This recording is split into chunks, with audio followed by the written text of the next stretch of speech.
گھر میں بھی کوئی بکرا پلا ہوا ہے اور وہ 2 سال کا ہو چکا ہے لیکن 2 دانت نہیں ہوا ہے تو اس کی قربانی نہیں ہوگی. آپ اس کو بیچیں گے اور اس کے بدلے میں دوسرا جانور 2 دانت کا لے کر آئیں گے. 2 دانت نہیں تو قربانی نہیں، چاہے وہ 5 سال کا ہی کیوں نہ چلائی. تو بیٹے کی گردن پہ چھری چلاتے وقت جو جملہ نکلا وہ جملہ تھا اللہ اکبر اللہ اکبر.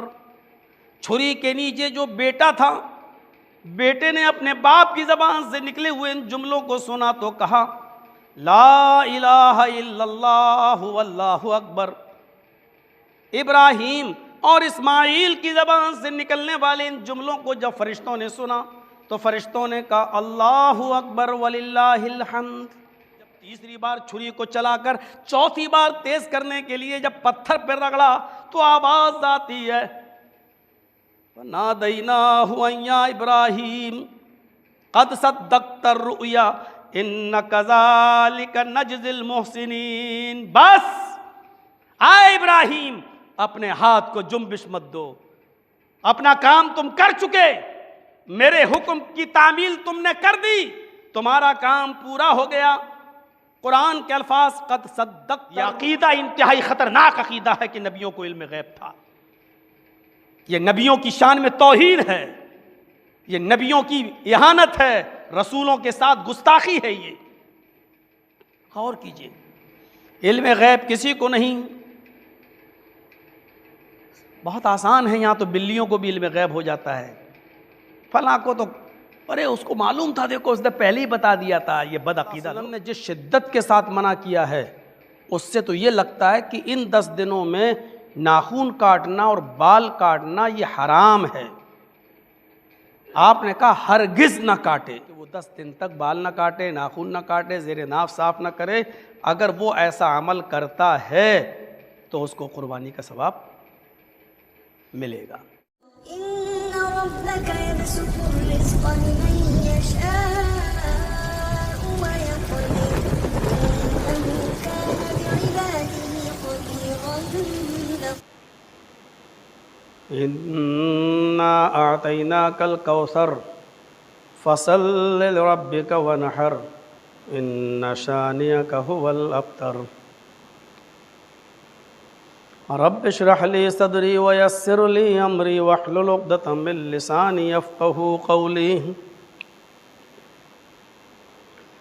ہر قسم کی تعریف، ساری کبریائی و بڑائی، بزرگی اللہ رب العالمین کے لیے لائق و سزاوار ہے، جو وحدہ لا شریک ہے، جو اس کائنات کا خالق ہے، ہم سب کا مالک ہے، رازق ہے، ہمارے عیوب پر پردہ ڈالنے والا ستار اور ہمیں بخشنے والا غفار ہے. اسی سے ہماری دعا ہے کہ الہ العالمین رہتی دنیا تک درود و سلام کے بے شمار پھولوں کی بارش فرما تمام پیغمبروں پر اور بالخصوص رحمت للعالمین محمد رسول اللہ صلی اللہ علیہ وسلم کی ذات گرامی پر. اللہم صلی وسلم وبارک علیہ. ذی الحجہ کا مہینہ شروع ہو چکا ہے اور ہم ایام ذی الحج میں ہیں. اس عظیم مہینے کی عظمت کسی سے پوشیدہ نہیں ہے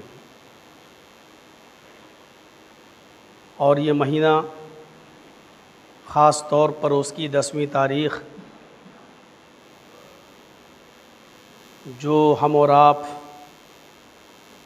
بڑے ہی فخر کے ساتھ مناتے ہیں، وہ دراصل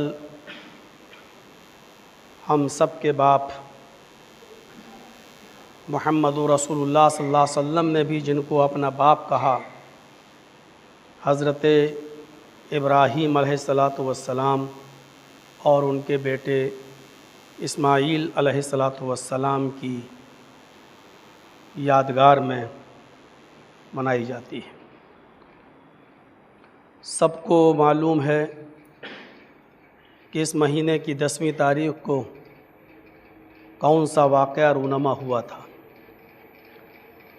اور اس واقعے کی روشنی میں، اس امتحان کی روشنی میں اللہ تبارک و تعالیٰ نے قیامت تک، رہتی دنیا تک حضرت ابراہیم علیہ الصلاۃ والسلام کی اور اسماعیل کی یاد کو تازہ کرنے کے لیے ایک فدح عظیم دیا ہے، ایک تہوار ہمیں اور آپ کو دیا ہے، اور یہ قیامت کی صبح تک انشاءاللہ منایا جاتا رہے گا۔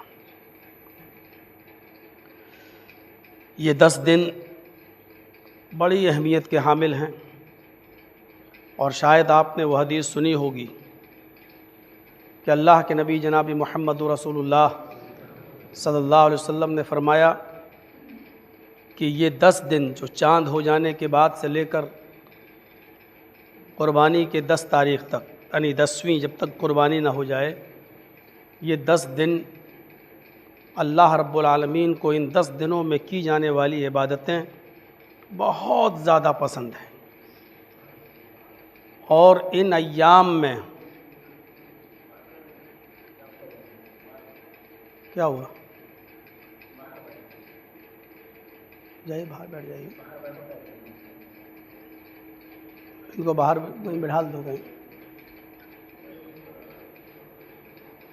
وہ اعلان کرنا چاہتے ہوں گے شاید تقریر کے بعد، وہیں بٹھا دیں۔ تو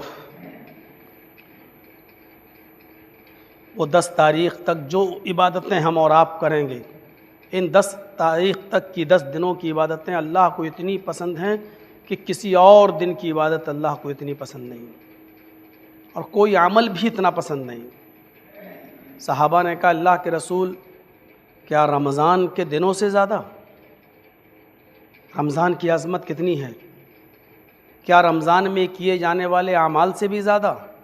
تو اللہ کے نبی نے فرمایا کہ ہاں، رمضان کے اعمال سے بھی زیادہ ان 10 دنوں کے اعمال اللہ رب العالمین کو پسند ہیں۔ صحابہ نے پوچھا وَلَلْ جِہَادُ فِي سَبِيلِ اللَّهِ، کیا دوسرے دنوں میں اگر جہاد کیا جائے، کیا اس جہاد سے بھی زیادہ ثواب ان 10 دنوں کی عبادت کا ہے؟ اللہ کے نبی صلی اللہ علیہ وسلم نے اس کا جواب دیا، ہاں، ان 10 دنوں میں نیک اعمال کرنے کا ثواب جہاد سے بھی زیادہ ہے، لیکن اس مجاہد کا ثواب بڑھ جائے گا جو اپنی جان اور اپنا مال سب کچھ قربان کر چکا ہو، تو اس کی اہمیت بہرحال باقی رہے گی۔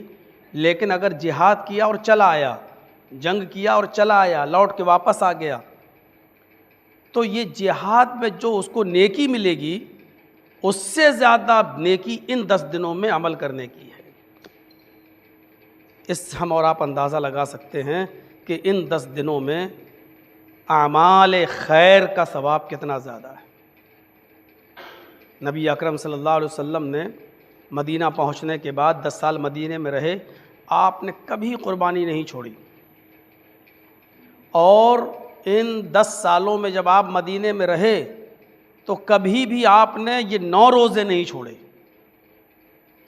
اگرچہ نفلی روزے ہیں، 1 تاریخ سے لے کر عرفہ تک، 9 تاریخ تک، 10ویں تاریخ کا تو روزہ حرام ہے، نہیں رکھ سکتے ہیں آپ، کھانے پینے کے دن ہیں، تو 9 تاریخ تک روزے آپ نے کبھی نہیں چھوڑے،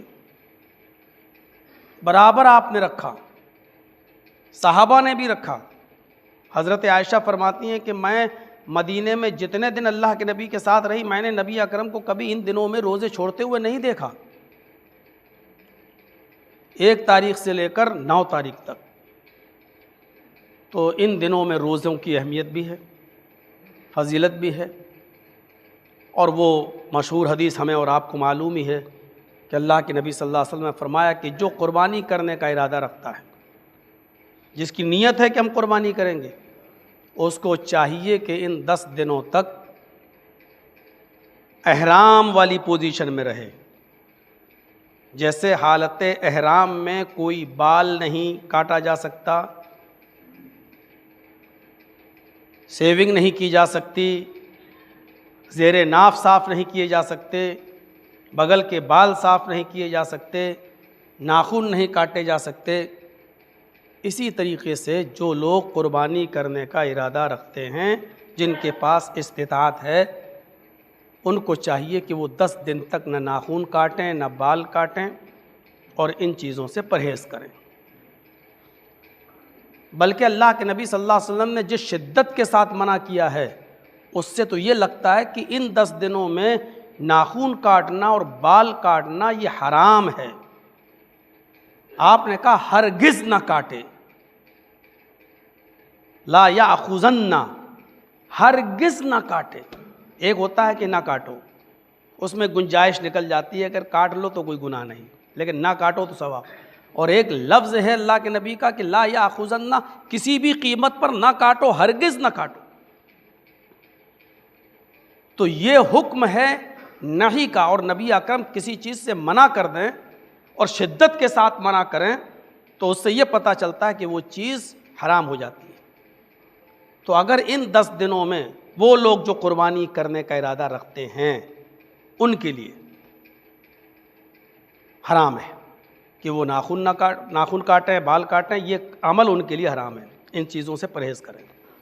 ہاں البتہ جن کے پاس قربانی کا جانور نہیں ہے اور کوئی ارادہ نہیں کر سکتے ہیں وہ کاٹ سکتے ہیں، ان کے لیے رخصت ہے، کیونکہ حدیث کے الفاظ یہ ہیں کہ جو قربانی کا ارادہ رکھتا ہے وہ نہ کاٹے۔ اس کا مطلب یہ ہے کہ جس کے پاس قربانی نہیں ہے وہ کاٹ سکتا ہے، لیکن اس کے لیے دوسری حدیث میں اللہ کے نبی نے فرمایا کہ اگر وہ بھی یہ چاہتا ہے کہ میرے پاس قربانی کا جانور تو نہیں ہے لیکن مجھے قربانی کا ثواب مل جائے، قربانی کا ثواب حاصل ہو جائے، تو اس کو بھی چاہیے کہ وہ 10 دن تک بال نہ کاٹے، ناخن نہ کاٹے، زیر ناف صاف نہ کرے۔ اگر وہ ایسا عمل کرتا ہے تو اس کو قربانی کا ثواب ملے گا۔ اس حدیث کے اندر اگرچہ کچھ ضعف ہے، کمزوری ہے، لیکن دوسری حدیثیں اس کی تائید کر دیتی ہیں۔ جب ایک ضعیف حدیث کی تائید دوسری حدیثیں کر دیں اور وہ بھی ضعیف ہوں تو اس کو مضبوطی مل جاتی ہے، یعنی ایسا کرنا اس آدمی کو قربانی کا ثواب دلائے گا۔ اگر جس کے پاس قربانی نہیں ہے اور وہ بال نہیں کاٹتا ہے، ناخن نہیں تراشتا ہے، زیر ناف صاف نہیں کرتا ہے، تو اس کو ایک قربانی کا ثواب ملے گا۔ ان 10 دنوں کی اہمیت ہمیں اور آپ کو اپنے سامنے رکھنا چاہیے۔ اور پھر وہ 10 تاریخ جو آج سے 5200، 300، 5500 سال پرانا جو واقعہ رونما ہوا تھا، سب کو معلوم ہے۔ 8ویں تاریخ کو رات میں، ذہن میں یاد رکھیے گا، جب میں 8 بولوں تو 7 تاریخ کی رات ہوگی، جب میں 9 بولوں تو 8 تاریخ کی رات ہوگی، اور میں جب 10 بولوں تو 9 تاریخ کی رات ہوگی۔ بالکل ویسے ہی جیسے 21ویں شب قدر ہوتی ہے آپ کے ہاں تو 20واں روزہ ہوتا ہے، جب 23ویں شب قدر ہوتی ہے تو 22واں روزہ ہوتا ہے، جب آپ کے ہاں 27ویں شب قدر ہوتی ہے تو 26واں روزہ ہوتا ہے۔ ایسے ہی حضرت ابراہیم علیہ السلام 8ویں رات میں خواب دیکھتے ہیں۔ اب 8ویں رات میں جب میں بول رہا ہوں تو اس کا مطلب یہ ہوا کہ 7 تاریخ تھی ذی الحجہ کی اور رات 8 ہو گئی۔ 7ویں ذی الحجہ کو، 8ویں رات کو حضرت ابراہیم علیہ السلام نے خواب دیکھا کہ وہ اپنے ہاتھ سے اپنے لخت جگر کو ذبح کر رہے ہیں، اسماعیل کو ذبح کر رہے ہیں۔ سوچ وچار میں پڑ گئے کہ کیا معاملہ ہے، نبیوں کے خواب تو وہی ہوتے ہیں، کیا اللہ تعالیٰ مجھ سے میرے بیٹے کی قربانی مانگ رہا ہے؟ لیکن سوچ وچار میں پورا دن گزر گیا۔ 8 تاریخ ہو گئی، رات پھر آتی ہے 9ویں رات، اس میں پھر خواب دیکھتے ہیں کہ میں اپنے ہاتھ سے اپنے بیٹے کو ذبح کر رہا ہوں۔ اس دن یقین کر لیا، صبح ہوا 9 تاریخ، اس دن یقین کر لیا کہ یہ مجھ سے میرا رب میرے بیٹے کی قربانی ہی مانگ رہا ہے۔ تو 8ویں تاریخ کو کہا جاتا ہے یوم الترویہ، سوچ اور وچار کرنے کا دن۔ پورا دن سوچتے رہے کیا معاملہ ہے، اللہ نے یہ خواب میں نے کیوں دیکھا ہے، کیا چاہتا ہے اللہ؟ تو اس دن کا نام پڑ گیا یوم الترویہ، سوچ و وچار کا دن۔ 9 تاریخ کو دن میں یعنی عرفہ کے دن یقین کر لیا کہ مجھ سے میرا رب قربانی مانگ رہا ہے، پھر بھی رکے رہے۔ 9 تاریخ کی رات میں پھر خواب دیکھتے ہیں، یعنی 10ویں تاریخ شروع ہو گئی، پھر خواب دیکھتے ہیں کہ مجھ سے میرا رب قربانی ہی مانگ رہا ہے، اپنے بیٹے کو ذبح کر رہا ہوں۔ اب صبح ہوئی تو 10 تاریخ ہو گئی، اپنے بیٹے سے کہا چلو جنگل میں، رسی لی، کپڑا لیا، چھری لی، بغل میں دبایا اور چل دیا اپنے بیٹے کو لے کر۔ کوئی سوچ وچار نہیں، لوگوں نے سوچا پیشہ ہے لکڑیاں اکٹھا کرنے کا، جنگل میں جانے کا، لوگ چھری لے کر اور کپڑا لے کر رسی لے کر جاتے ہیں، جنگل سے لکڑیاں کاٹ کر لاتے ہیں، لکڑیوں کا گٹھر باندھ لیتے ہیں رسی میں۔ ابراہیم علیہ السلام جنگل جا رہے ہیں، لکڑیاں کاٹ کے لائیں گے۔ ابھی اسماعیل کو بھی پتہ نہیں، ہاجرہ کو بھی پتہ نہیں، صرف ابراہیم علیہ السلام جانتے ہیں۔ چھری لی، رسی لی، کپڑا لیا، لپیٹا اور بغل میں دبایا اور بیٹے کا ہاتھ پکڑ کر چل دیے۔ پورا واقعہ بیان نہیں کیا جا سکتا اس مختصر سے خطبے میں۔ شیطان نے پہلے ہاجرہ کو بہکایا، ناکام ہو گیا، پھر ابراہیم کو بہکایا، ناکام ہو گیا، اسماعیل کو بہکایا، ناکام ہو گیا۔ 3 جگہ بہکاتا ہے، تینوں جگہ حضرت ابراہیم نے کنکریاں اٹھائیں اور ماری۔ تو پورا منظر جب آپ حج کرنے کے لیے جائیں گے تب آپ کو سامنے وہ ملے گا، شیطان کو جو کنکریاں ماری جاتی ہیں۔ عمرے میں تو نہیں ہوتا ہے، لیکن جب آپ حج کرنے جائیں گے تو سب منظر آپ کے سامنے آئے گا اس وقت۔ بہرحال کامیاب ہوئے اور میدان مینا میں پہنچ جاتے ہیں، اس جگہ پہنچ جاتے ہیں جہاں ایک چڑیا نہیں، جہاں ایک پرندہ نہیں، دور تک پانی کا پتہ نہیں۔ ایسی جگہ پہنچ جاتے ہیں اور وہاں پہنچنے کے بعد اب دونوں کے بیچ میں جو مکالمہ ہوتا ہے اس کو قرآن بیان کرتا ہے۔ اے میرے بیٹے، اس جگہ پر میں نہ لکڑیاں اکٹھی کرنے آیا ہوں، نہ میں تمہاری ماں کو بتا کر آیا ہوں، نہ میں نے تمہیں بتایا ہے، یہاں صرف تم ہو اور میں ہوں، کوئی زور زبردستی نہیں ہے۔ مجھ سے میرے رب نے تمہاری قربانی مانگی ہے۔ اے میرے بیٹے، تم اپنا مشورہ بتاؤ، جو تم کہو گے وہ ہوگا۔ قرآن نے ابراہیم علیہ السلام کے ان لفظوں کو ریکارڈ کیا ہے۔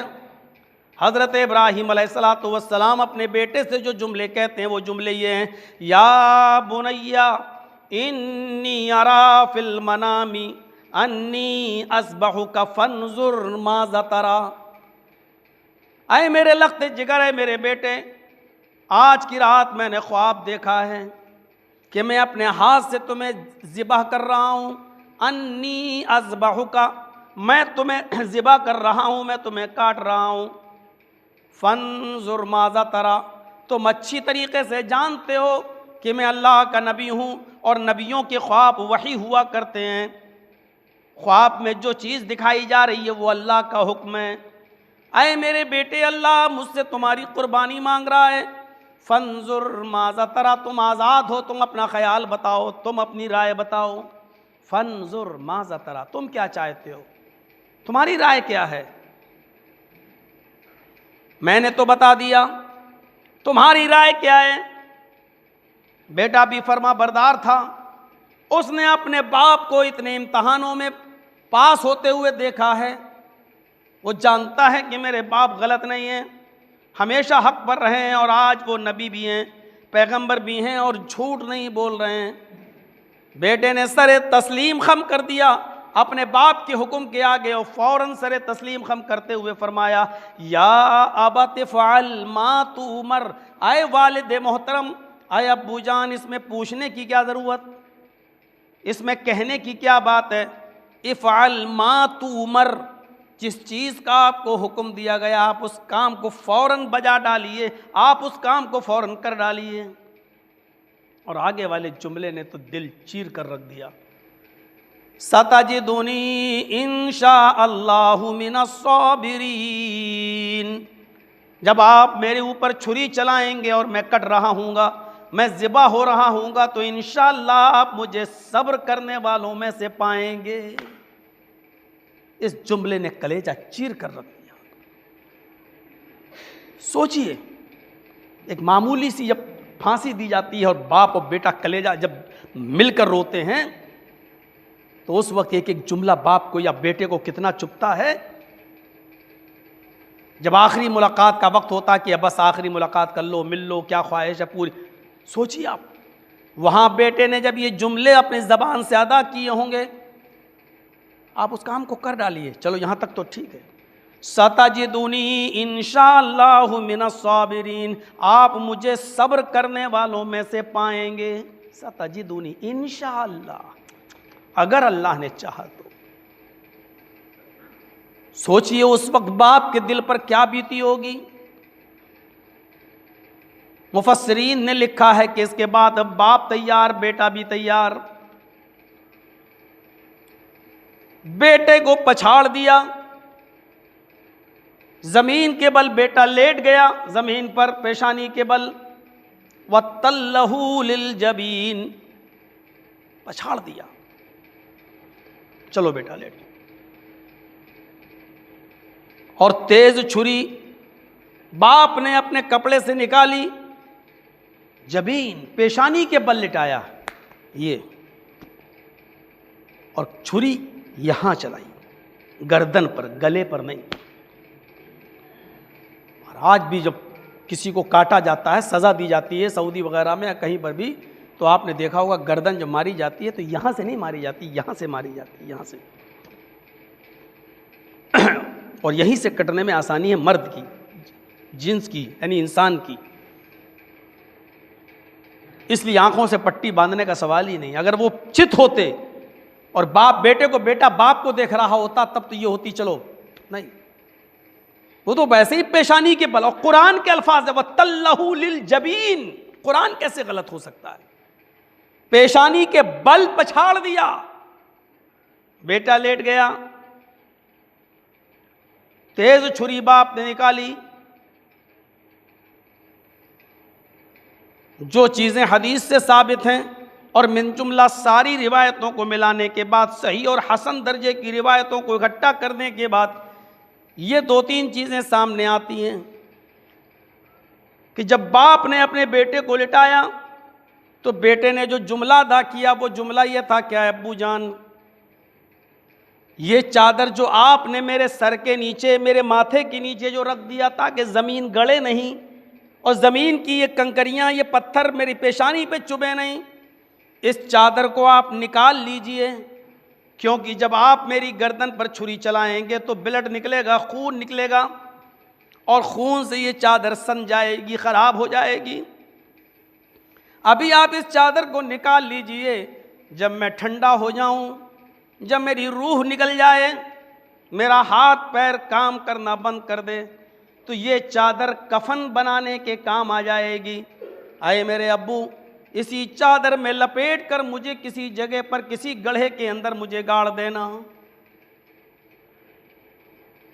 بہت آسان ہے سن لینا، لیکن اس بیابان جنگل میں اور میدان مینا میں بیٹے کی زبان سے نکلنے والے ان جملوں کو باپ کتنے بھاری دل سے سن رہا ہوگا، اور اس باپ کے کلیجے پر کیا بیت رہی ہوگی، یہ صرف ابراہیم ہی اس کو محسوس کر سکتے تھے۔ میرے پیارے ساتھیوں، غور کیجئے، علم غیب کسی کو نہیں۔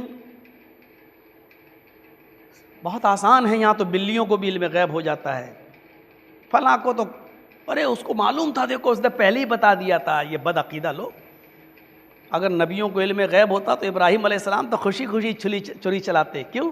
ارے مجھے تو علم غیب ہے، میرا بیٹا کٹے گا تھوڑی، مجھے تو معلوم ہے، اللہ امتحان لے رہا ہے، میرے بیٹے پہ چھری چلے گی تھوڑی۔ غور کرو، اگر کسی کو یہ معلوم ہو جائے پہلے سے کہ میرا بیٹا کٹے گا نہیں، وہ تو چھری چلائے گا، کیونکہ اس کو تو معلوم ہے کہ کٹے گا نہیں، پھر کون سا بڑا کام کیا۔ اس لیے یہ عقیدہ انتہائی خطرناک عقیدہ ہے کہ نبیوں کو علم غیب تھا۔ یہ نبیوں کی شان میں توہین ہے، یہ نبیوں کی اہانت ہے، رسولوں کے ساتھ گستاخی ہے۔ یہ جنگ احد میں 70 صحابہ قتل کر دیے گئے. نبی کو علم غیب تھا. واہ صاحب، جب علم غیب تھا تو اس کا مطلب 70 کافروں کو آپ نے خود مروا دیا. وہ 70 قاریوں کو بھیجا تھا، جاؤ فلاں قوم کے اندر تبلیغ کرو، وہاں کے لوگ اسلام کی طرف مائل ہیں. اور گاؤں میں جانے سے پہلے، اس قبیلے میں جانے سے پہلے وہاں کے لوگوں نے دھوکے سے ان 70 کو قتل کر ڈالا تھا.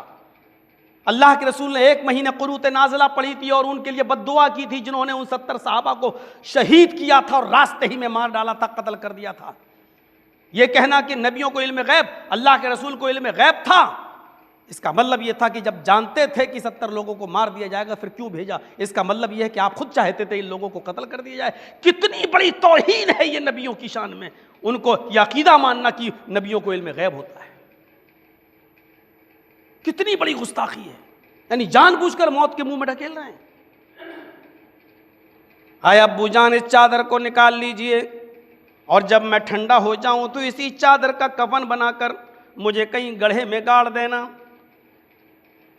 حضرت ابراہیم علیہ السلام نے وہ چادر نکال لی.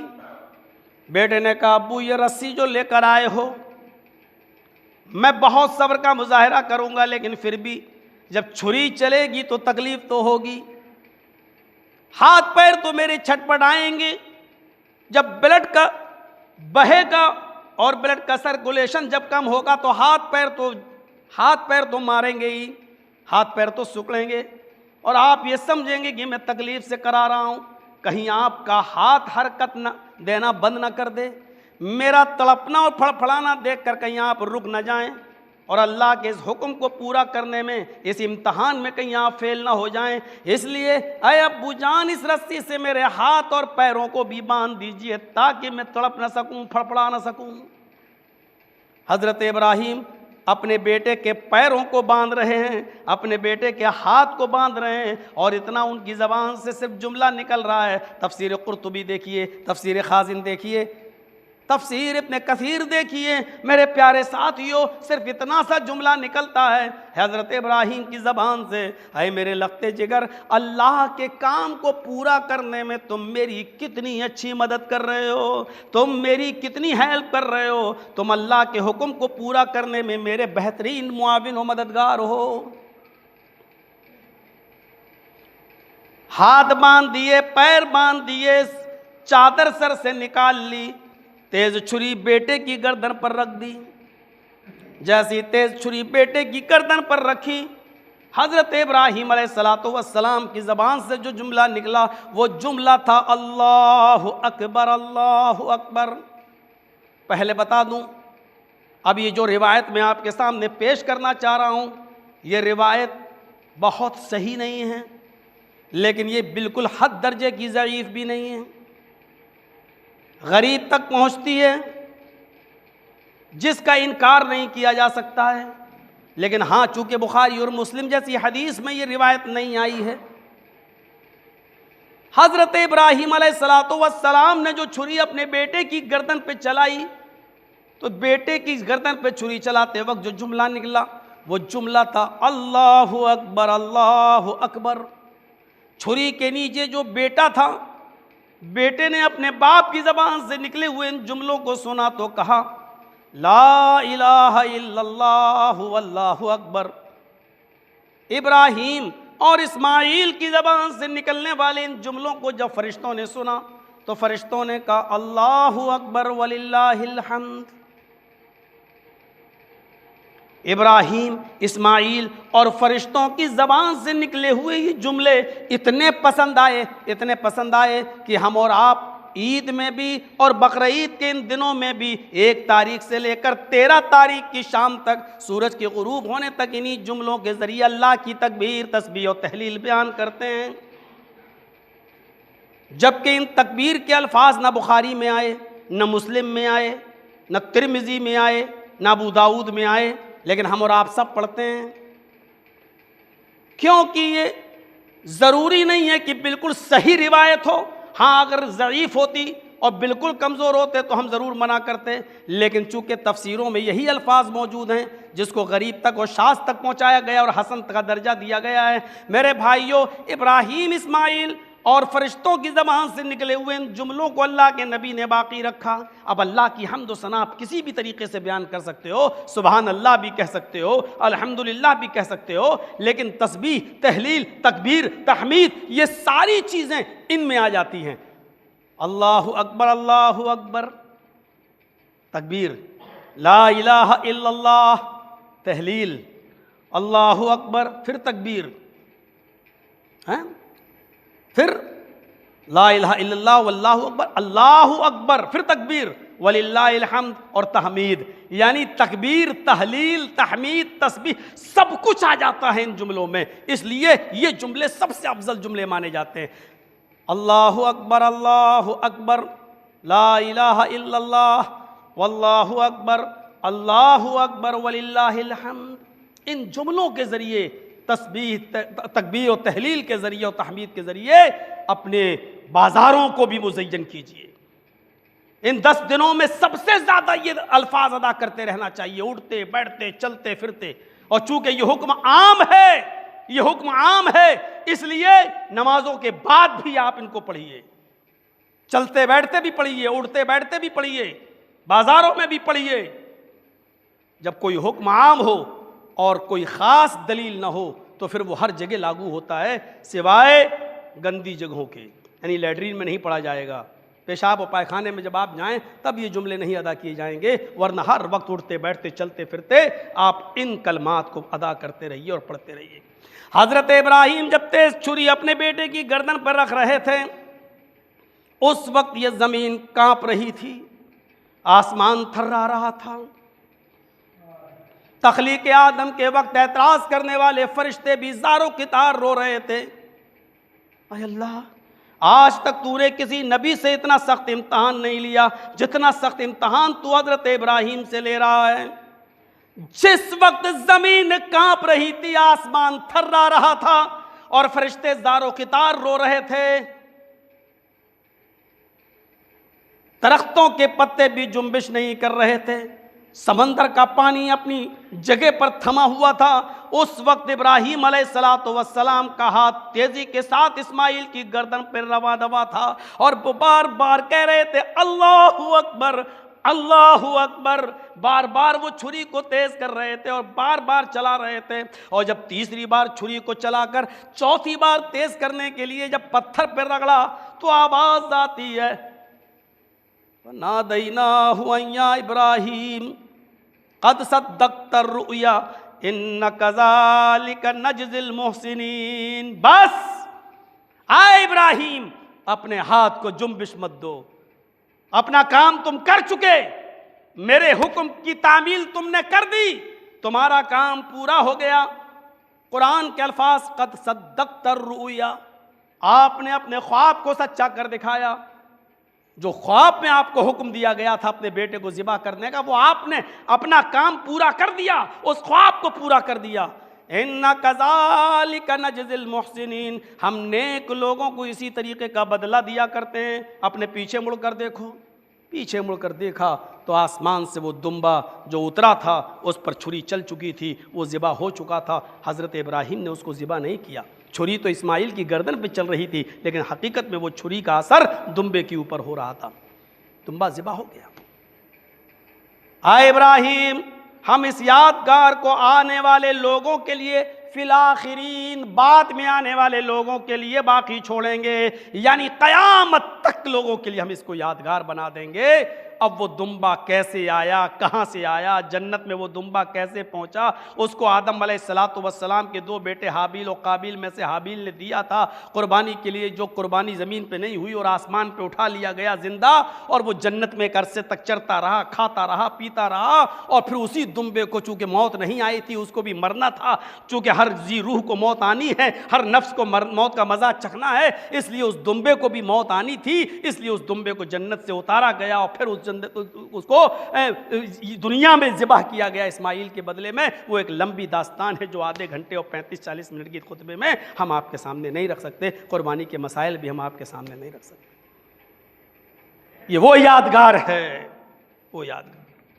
قربانی کا تعلق میرے بھائیوں زندوں سے، آپ اس کو کریں یہی یادگار ہے جس کو ہم ابراہیم علیہ الصلوۃ والسلام کی یاد کو تازہ کرتے ہیں، اسماعیل علیہ الصلوۃ والسلام کی یاد کو ہم تازہ کرتے ہیں۔ اللہ نے اسماعیل کو زندگی دی اور ابراہیم علیہ الصلوۃ والسلام کو بہترین انعام دیا، اور اللہ کے رسول نے پوچھا تھا صحابہ سے، یہ جانتے ہو قربانی کیا ہے؟ ما حاضل اضاحی، یہ قربانی کیا ہے؟ صحابہ نے کہا اللہ کے رسول ہم کو کیا معلوم، آپ بتائیے۔ تو آپ نے کچھ صرف اتنا کہا، ہیا سنت ابیکم ابراہیم، یہ تمہارے باپ ابراہیم کی سنت ہے۔ حدیث کا یہ ٹکڑا بالکل صحیح ہے، اس کے بعد جو الفاظ آئے ہیں وہ حدیث کے الفاظ ضعیف ہیں۔ صحابہ نے پوچھا اس قربانی میں ہمارے لیے کیا ہے؟ آپ نے فرمایا ہر ایک بال کے بدلے میں ایک نیکی۔ صحابہ نے کہا بال نہ ہو، رواں ہو، یعنی بھیڑ وغیرہ ہو، تو آپ نے کہا ہر روئے کے ایک ایک خوشے کے بدلے میں ایک نیکی۔ یہ ٹکڑا ضعیف ہے، اتنا صحیح ہے ہیا سنت ابیکم ابراہیم، یہ تمہارے باپ ابراہیم علیہ السلام کی سنت ہے۔ سنت یعنی میں کسی نبی کا مخالف نہیں ہوں، ابراہیم بھی ہمارے باپ تھے، اور ابراہیم علیہ الصلوۃ والسلام نے یہ سنت زندہ کی، اس لیے ہم بھی اپنے باپ کی سنت کو زندہ رکھیں گے۔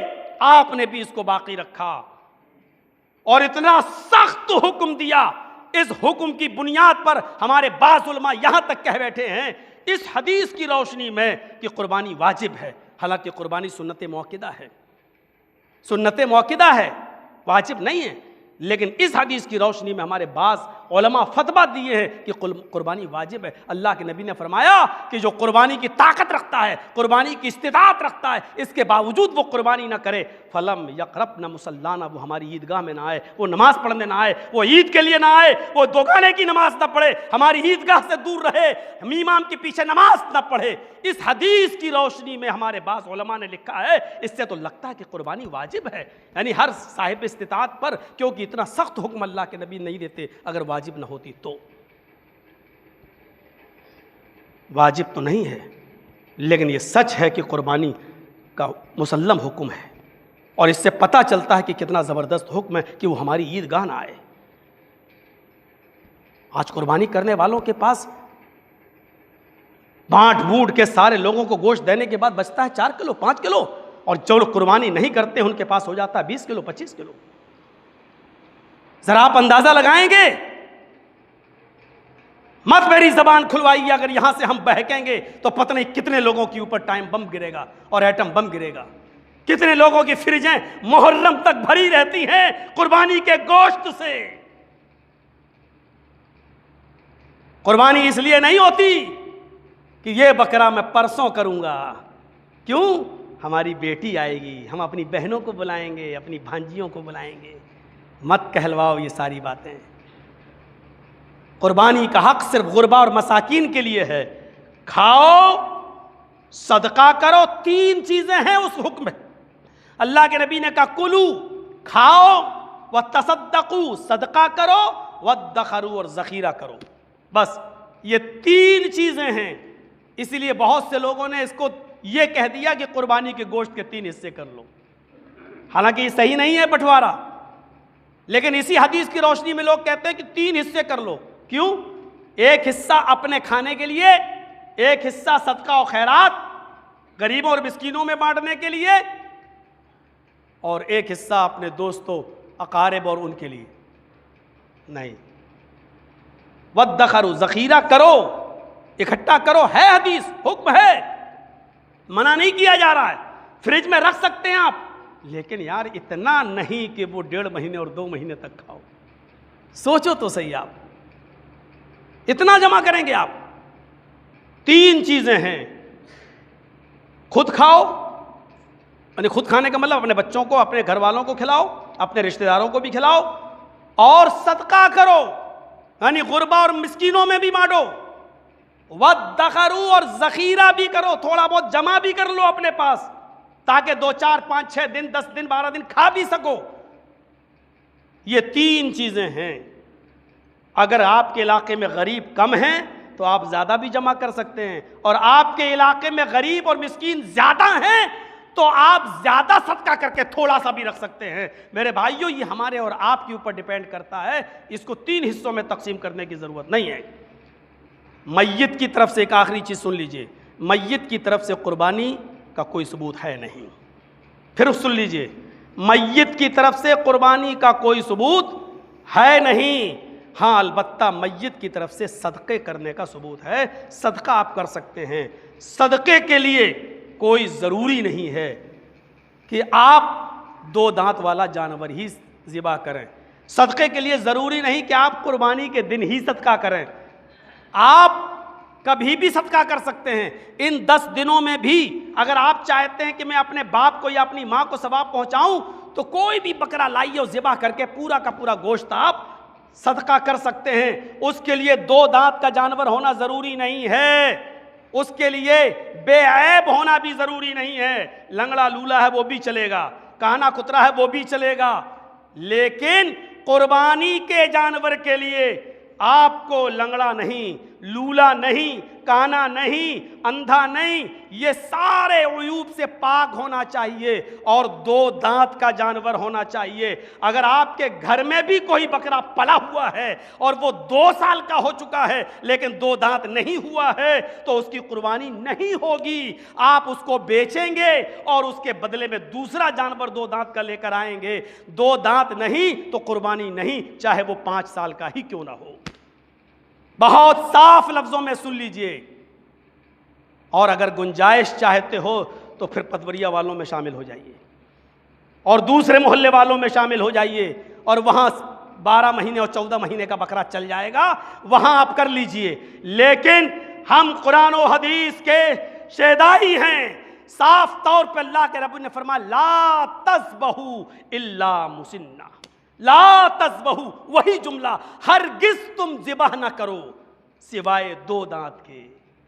اللہ کے نبی نے صاف منع کیا، ہرگز ذبح نہ کرو، وہ جانور ذبح نہیں ہوگا جو 2 دانت نہیں ہے، جو 2 دانت نہیں ہے، 2 دانت کے جانور ہی کو ذبح کیا جائے گا، 2 دانت نہیں ہے تو ذبح نہیں ہوگا۔ ایک حدیث ہے، اللہ کے نبی صلی اللہ علیہ وسلم کے پاس ایک صحابی تھے، وہ ایک بکری کو ذبح کر رہے تھے، آپ نے کہا یہ بکری کا دودھ تو تمہارا بچہ پیتا ہے، کہا ہاں اللہ کے رسول، تو آپ نے کہا کہ اس بکری کو ذبح مت کرو، یہ بکری کو ذبح کر دو گے تو تمہارا بچہ پھر بھوکا رہ جائے گا، پھر دودھ کس کا پیے گا؟ تو کہا اللہ کے رسول پھر میرے پاس 1 سال کا بچہ ہے 12 مہینے کا بکری کا، تو آپ نے کہا اسی کو ذبح کر دو، انہوں نے اس کو لائے، کہا لیکن اللہ کے نبی صلی اللہ علیہ وسلم یہ ادنت ہے 2 دانت نہیں ہے، آپ نے فرمایا تمہارے لیے کافی ہے، لا یجزیک بعدک، تمہارے بعد کسی اور کے لیے نہیں۔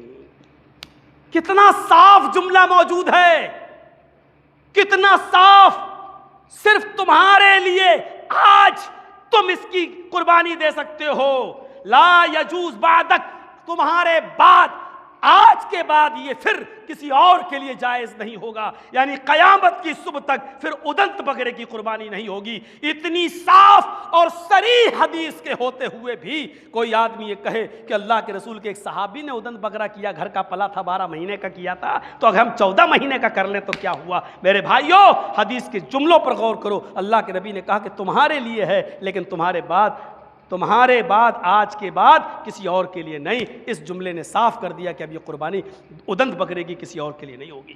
ہاں اگر 1 سال کا کوئی جانور آپ ذبح کرنا چاہتے ہیں تو بھیڑ کا بچہ لے لیجئے، بھیڑ کا بچہ آپ لے سکتے ہو اور وہ 1 سال کا ہے اور 2 دانت نہیں ہے تو اس کی قربانی ہو جائے گی۔ اللہ کے نبی نے فرمایا جزاء من الظان، اگر آپ کو 2 دانت والا جانور نہ ملے تو بھیڑ کا 1 سال کا جزا لے لو، 1 سال کا، 6 مہینے کا نہیں، بھیڑ کا 1 سال کا بچہ، اگر وہ 2 دانت نہیں ہے اور آپ کنفرم ہیں کہ وہ 1 سال کا ہے تو آپ اس کی قربانی دے سکتے ہو، اگرچہ وہ 2 دانت نہیں ہے لیکن وہ بھیڑ کے ساتھ خاص ہے، بکرے کے ساتھ خاص نہیں ہے۔